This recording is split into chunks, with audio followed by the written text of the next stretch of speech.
India Aghadi की चर्चा छोड़ बीएमसी चुनाव की तैयारी में जुटे उद्धव ठाकरे।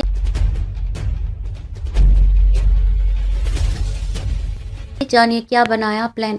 इंडिया अलायंस और महाविकास अघाड़ी का नाथ छोड़ शिवसेना यूबीटी के प्रमुख उद्धव ठाकरे आगामी बीएमसी चुनाव की तैयारी में जुट गए हैं। उद्धव ठाकरे को इस बात का अंदाज है कि 2017 में बीएमसी की सत्ता कब जाने में बाल बाल चूक गई बीजेपी इस बार सत्ता बल, धन बल और बाहुबल का जमकर प्रयोग कर बीएमसी की सत्ता हथियाने के लिए पूरा जोर लगाएगी। शिवसेना यूबीटी के रणनीतिकारों को लग रहा है कि बीजेपी इस बार मुंबई में 2020 में हैदराबाद म्युनिसिपल चुनाव में अपनाई गई स्ट्रेटेजी अपना सकती है, जिसने बीजेपी को 4 सीट से सीधे 48 सीट पर पहुंचा दिया था। बीजेपी हैदराबाद म्युनिसिपैलिटी की सत्ता तो नहीं हत्या पाई थी, लेकिन उसने हैदराबाद में ओबीसी की होम पिच पर उसे दूसरे नंबर से तीसरे नंबर पर धकेल दिया था।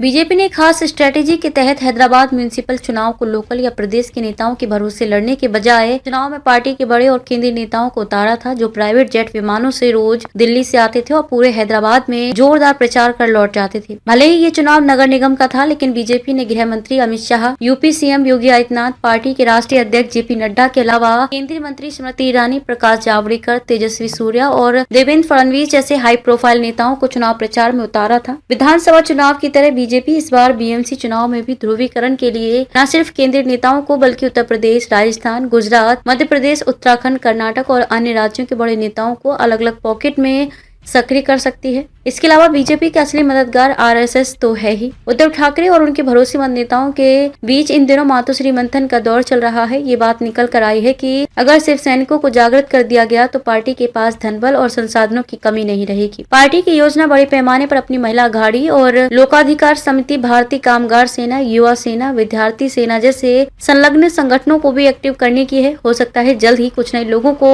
इन संलग्न संगठनों में नई और बड़ी जिम्मेदारी सौंपी जाए। सिर्फ सर्वेक्षण यात्रा का अगला चरण शिवसेना यूबीटी द्वारा मुंबई में सिर्फ सर्वेक्षण यात्रा शुरू की गई थी, जिसके तहत मुंबई के 36 विधानसभा क्षेत्रों के लिए नियुक्त निरीक्षकों ने अपनी रिपोर्ट पार्टी प्रमुख उद्धव ठाकरे को सौंप दी है। अब अगले चरण के तहत 26-29 दिसंबर तक 4 दिन लगातार उद्धव ठाकरे मुंबई की सभी 36 विधानसभा क्षेत्रों के पदाधिकारियों की बैठक लेने वाले हैं। इसमें निरीक्षकों की रिपोर्ट पर चर्चा होगी। वैसे उद्धव ठाकरे के करीबी सांसद संजय राउत पहले ही कह चुके हैं कि शिवसैनिक बीएमसी चुनाव अकेले लड़ने के लिए दबाव बना रहे हैं। हो सकता है उद्धव की शाखाओं के दौरे और अगले 4 दिन चलने वाली बैठक में अकेले चुनाव लड़ने पर सैद्धांतिक फैसला हो जाए।